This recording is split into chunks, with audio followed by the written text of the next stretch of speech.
सूर्यदेवाय नमः। ॐ सूर्यदेवाय नमः।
जोड़ा कल सुपवा लेके जाल बीच खाड़ बरती कर इंतजार जी, जल्दी उग जाई अब देर न लगाई बड़वे बिनती बार बार जी।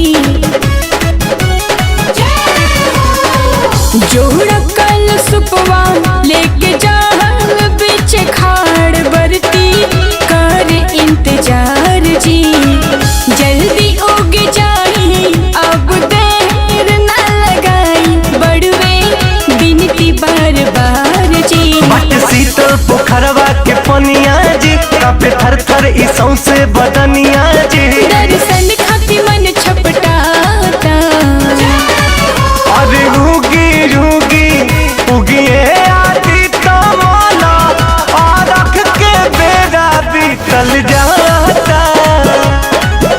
अरे रूगी रूगी उगिए सूरज देवा, आरख के बेड़ा बीतल जाता।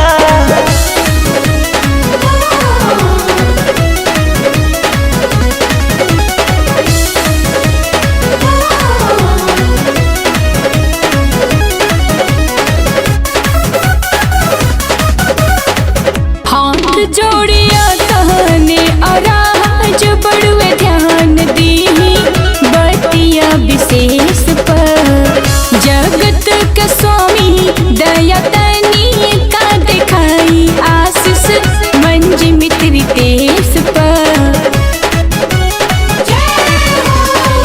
हाथ जोड़िया कहने आराज बड़ुए ध्यान दी बतिया विशेष पर, जगत के स्वामी दया तनी का दिखाई आशीष राधा रितेश पर। जनली ही परीक्षा धीर के आई बहरी बदरिया